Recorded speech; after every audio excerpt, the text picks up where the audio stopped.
उनका एक पोता है और एक पोती है और एक बहू और एक उन बच्चों का पिता। तो बात करते हैं उस काकी की। वो काकी वास्तव में बहुत बुरी है। बहुत दिन पहले उनके पति खत्म हो गए। जब उनके पति खत्म हो गए तो उन्होंने सोचा कि मेरी इतनी जमीन जायदाद है, प्रॉपर्टी, आखिर मैं किसको दूंगी, मेरे तो कोई बच्चा भी नहीं है। तो क्या करती है, अपने चाचा की जो उनका लड़का होता है उसको वो दे देती है। सारी जमीन जायदाद को नाम कर देती है, यही मेरा लालन पालन मुझे देखेगा, मेरा ख्याल रखेगा, बुढ़ापे में मेरा ख्याल होगा। फिर एक दिन क्या होता है, अचानक उनके घर जब रहने लगती है तो उसका नेचर बदल जाता है, उसका स्वभाव बदल जाता है। वो और उसका जो बेटा होता है दोनों ही कुछ ना कुछ ऐसी बातें करते हैं जिससे उन्हें सुख होता है। वो बहुत परेशान होती है, लेकिन फिर भी वो कुछ नहीं कहती। एक शाम क्या होता है, क्योंकि उन्हें कमरे में लेटे लेटे शहनाई की आवाज सुनाई, शहनाई बज रही होती, अच्छी अच्छी खाने की खुशबू आ रही होती। तो वो अपनी पोती जिसका नाम लाडली है उससे पूछती है, बेटा आज घर में क्या है? कहती, जाती आपको नहीं पता, आज भैया की एंगेजमेंट है, शाम को सारे लोग आएंगे, दावत होगी, पार्टी होगी, मम्मी बहुत अच्छा अच्छा खाना बना रही है। वो पोती ही उसका एक सहारा बनती है, वो उससे बोलती है। शाम हुई, उसने सोचा कि आज घर में फंक्शन हो रहा है, प्रोग्राम हो रहा है। दादी तो बहुत खुश थी और सोची आज मुझे भी बुलाया जाएगा, मुझे भी कुछ खिलाया जाएगा। वो बेचारी शाम का रास्ता देती थी, लेकिन फिर उसने मन में सोचा, अरे मुझे क्यों बुलाएंगे, मैं तो घर की हूँ, मैं जब घर में रहती तो मैं मेहमान थोड़ी ना हूँ, मुझे तो बुलाएगा। वो सोचकर अपने बाहर आती है और जैसे ही जहाँ खाना बन रहा होता है वहाँ जब वो बैठ कर पूरी की कढ़ाई के पास बैठ जाती है, उसी समय उसकी बहू रोवा देती है, ये भैया तू यहाँ कैसे, अपने कमरे में जा, मैंने कहा था तू बाहर नहीं निकलेगी, बाहर निकल, मैं नहीं तेरा खाना निकाल दूंगी। वो एकदम से डर जाती है और दादी को ऐसे धक्का दे देती है और दादी धीरे धीरे धीरे करके अपने कमरे में आंखों में आंसू लिए हुए लौट आती है, लेकिन किसी से कुछ भी नहीं कहती। शाम हुई, मेहमान आने लगे, खाना होने लगा, ऐसे आवाज आने लगी बर्तनों की। रात हो गई, लेकिन दादी से फिर नहीं रहा गया। तो फिर उन्होंने सोचा मैं चुपके से जाती हूँ, देखती हूँ, रात के 9 बज गए, खाना तो शायद हो गया होगा। फिर वो जब जैसे ही बाहर निकलते हैं, किस्मत खराब थी, उसी समय जो उनके प्रोग्राम में आई महिला ने उन्हें देखा, ए भैया तू यहाँ कैसे, दूर है, मुझे सुना मत, तेरे कपड़े बहुत मैले हैं। दादी कुछ नहीं कहती, लेकिन उसी समय उसका बेटा आ जाता है। जैसे ही बेटा, जिसका नाम बुद्धिराम है, जब वो आता है और बहुत तेज क्रोधित हो जाता है, उसकी आंखें लाल होती है, लेकिन वो अपने मुंह से कुछ नहीं कर पाए और एकदम से भैया को घसीटता है और घसीटता हुआ उसे अपने कमरे में ले जाकर छोड़ता है। जब वो कमरे में जैसे ही पहुंचती है और उसकी आंखों से झरझर आंसू आने लगते हैं, उसे अपने भगवान के साथ अपने पति की याद आने लगती है, लेकिन इतने बार वो कुछ नहीं कहती और अपनी चारपाई पर लेट जाती है और सीधे आंखों से लेटे लेटे जैसे लेटती और धीरे धीरे उसकी आंख बंद जाती है। कोने में खड़ी हुई वो जो लाडली थी, उसकी जो पोती थी, वो देख रही थी, सोच रही थी कि अगर दादी की टोकरी खा लेती तो क्या खाना कम हो जाता, क्या खाना खत्म हो जाता, लेकिन वो कुछ नहीं कर सकती थी क्योंकि उसकी माँ उसे बहुत डांटती थी। लेकिन धीरे धीरे जब रात हो गई, 11 बज गए, सारे मेहमान चले गए, तो वो पोती उठी और उसने अपना खाना लेकर दादी के पास लिख तो चुकी है, एक बार लिख चुकी है। बेटा क्योंकि मैं आपके लिए खाना लाई हूँ, क्योंकि खाना क्या माने ले जाए, क्योंकि माने नहीं भेजा, मैं अपना हिस्सा लेकर आऊँ, दादी इसे खा लो। थोड़ा उठती उसकी दादी और उस खाने को खा लेती है, लेकिन उनकी भूख इतनी तेज थी कि वो लाई हुई 4 पुड़िया उसके लिए वो कम थी। वो कहती बेटा और लिया, कहती नहीं मैं नहीं लाऊंगी, मम्मी मुझे देख लेगी, बहुत मारेगी। कहती नहीं बेटा जाओ, चली जाओ। कहती नहीं, कहती अच्छा मुझे वहाँ ले चलो जहाँ सब लोगों ने खाना खाया है। तो उस दादी को लेकर वो धीरे धीरे वहाँ जाती है और सब लोगों ने खाना खाया था, पत्तल बने हुए थे, दादी वहाँ बैठ जाती है और पत्तल से वो जूठन को खाने लगती है। जब तक उठती है उसकी बहू नुमा, जब उठती है और देखती है कि वो बेटी नहीं है, लाडी घूमने के लिए बाहर आती है और देखती है कि दादी जूठों से पत्तल से जूठन निकाल खा रही है और कोने में उनकी बेटी खड़ी हुई है, देख रही है। उस बेटी की आंख में भी आंसू आ रहे हैं। दादी क्या करती है, उसको खा रही है, उधर बहू खड़ी है, उधर बेटी तो उसकी पोती खड़ी हुई है। बहू जो खड़ी हुई है देखती है, उसे भी बहुत पश्चाताप होता है, उसे इतना पश्चाताप होता है कि एकदम उसकी आंखों से आंसू आने लगते कि मैंने ये क्या कर दिया, मैं इतनी बुरी कि मैंने खाना नहीं दिया और आज मेरी सास जो मेरी माँ समाने आज वो जूठन को खा रही है।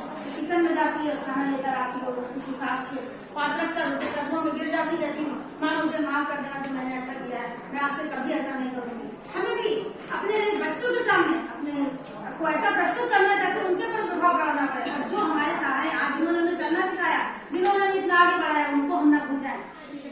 आओ बच्चों सुनो कहानी, सुनो कहानी। मीना कक्षा की सबसे अच्छी विद्यार्थी है, जबकि अमन कक्षा का वो विद्यार्थी है जो सभी बाहर वाला छोटा सा कमरा, उस कमरे में एक मेज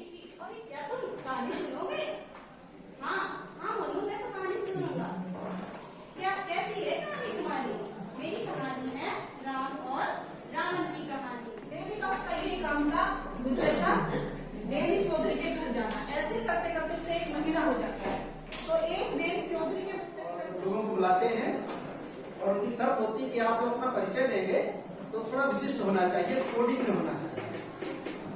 इसको थोड़ा बारी से लोग पता है कैसे बनता है?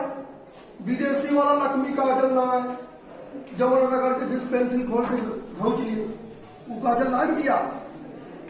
ये काजल माई लोग जब गाँव पूरे दिन सोते रहना, कुछ खाने का तो ज्यादा ही शौकीन था, ठीक है, लेकिन खाने पीने की क्या व्यवस्था करनी है, खेती बाड़ी करने का कोई शौक नहीं। दशमेश गुरु गोविंद सिंह और उनके 4 शहीदी पुत्र, सबसे बड़े थे श्री अजीत सिंह जी, दूसरे नंबर पे आज फल मार्केट गया और वहाँ से ताजे ताजे लाल लाल सेब लेकर आया, फ्रिज खोला और उसने फ्रिज में डाल दिया। अब वहाँ पहले से ही मौजूद इतने सारे फल बातें करने लगे, देखे कैसे। लो भैया, तो माता जी निकली घर का सारा काम धाम निपटाए कर बगिया में गई। हुआ मेरी हालत देखकर मोनू की अम्मा चकराए गई। क्या हुई भाई?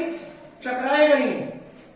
मोनू कहे बाबूजी कल एक दोस्त मिलेगा, वो कहे कि अच्छा चलो हमारे सुबह के लिए उतरी तो वहाँ पानी की आई, मगर कोई काम ना मिला तो अब वो बेचारी रोने लगी। अपनी 2 उंगली उठा देता है तो वो कहता है क्या 20,000 रुपए है इस पत्थर की कीमत? ठीक है, मैं तुम्हें देने के लिए तैयार हूँ, ये पत्थर मुझे दे दो। वो पत्थर फिर भी नहीं देता। सुबह जब पिता काम के लिए जाए तब कहे पिताजी मुझे ताइक्वांडो सीखना है। शाम को जब लौट के आए तब कहे कि पिताजी मुझे ताइक्वांडो सीखना है। सुबह शाम केवल एक ही रट। एक दिन उसके पिताजी जब इस बात से बहुत परेशान हो गए, ऐसे वो लिपटा खेलता रहता था, तो इस प्रकार वो जो सेब का पेड़ था वो भी उससे बहुत ज्यादा लगाव रहता है ना कि हम लोगों को वो मिल जाए।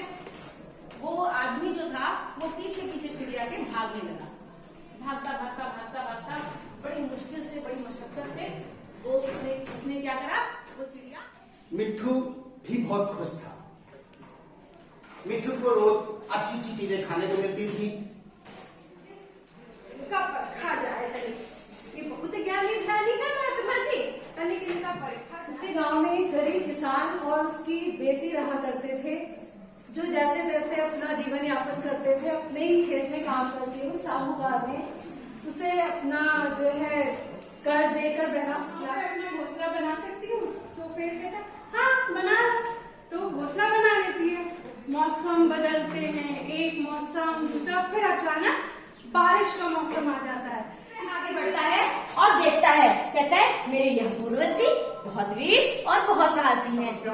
सुलझाने के लिए एक ऋषि रहते हैं, उनके पास गया तो कहती है मेरी भी एक समस्या सुनिए। कहती है बताइए क्या समस्या है? कहते हैं मेरी बेटी बोलती नहीं है, उनसे पूछना कब बोले। चलते चलते बहुत घने जंगल में पहुंच गया।